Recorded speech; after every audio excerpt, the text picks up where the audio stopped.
A few months ago, I found this camera at a computer fair in my area. It was in mint condition, so I couldn't let it go by. This is a used Panasonic Lumix ZS40 digital camera. It was first launched back in 2014, so for today's standards, it is a very old camera. Nevertheless, I think it is worth talking about it in 2023. This camera has an 18.0 megapixels with a fixed LCD screen. Because I got it at a computer fair, it came with a 16 gigabyte SD card, 2 batteries, 1 wall charger, and a car charger, which we don't see often nowadays. It also has a micro HDMI connection and also an audio-video connection that can be used as a charging port as well. This Leica model has a 30 times super zoom ranging from 24 to 720 millimeters. Another good feature is that it comes with GPS for geotagging capabilities if you like to do so.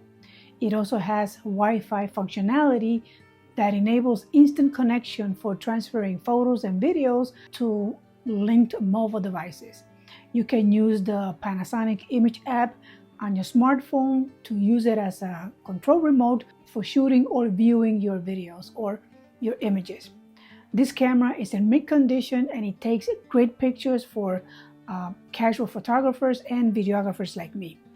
I think for the price and all the accessories that came with it, it was a good deal. By the way, I am recording this video with it, although the audio was captured on my iPhone 12 Pro using my new Cinco G2 wireless microphone, since all internal microphones on digital cameras are not the best. The Lumix ZS40 would have been a perfect point-and-shoot camera in 2023 if it had, I would say, a flip-out screen, a mic jack for external microphones, I would say a 4K resolution, even though this one is 1080p. Another thing is that it cannot be used as a webcam for live streaming or video conferencing. But for an almost 10-year-old camera, it is not bad at all.